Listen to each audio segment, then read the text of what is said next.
And now we're ready to make a turn. So the easiest way to do that is to go ahead and lift up on your presser foot. Make sure that your needle is totally out of the material. Then you'll go ahead and make the next turn. And then what you'll do is position the needle where you'd like the next stitch to be. Looks like that's about right.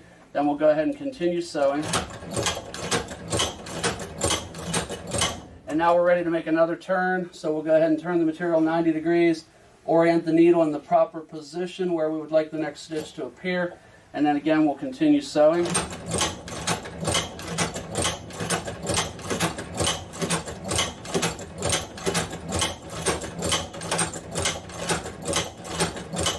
And again, we'll make another 90-degree turn and position the needle where we would like it to go for the next stitch, and then continue sewing.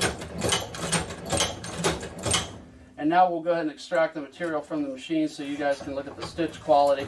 So when you do extract the material from the machine, you can rotate the handle up and down just a little bit, and that allows the thread take-up lever to produce some slack so that you can extract the material from the machine. We'll go ahead and trim our threads here.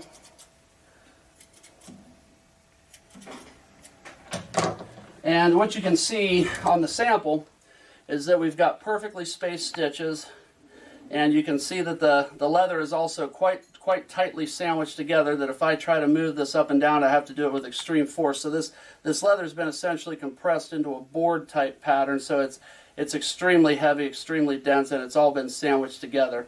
Now I'll show the back of the material. This was where we had cut the last stitch off on the back side. This was where we started, and this is where we cut the last stitch off. So if you see a little bit of scragglies hanging there, that's because of that. But focus on this area right here. You can see that the stitching looks extremely nice. It's extremely compact. It's pulled the knots up into the bottom side of the material extremely well.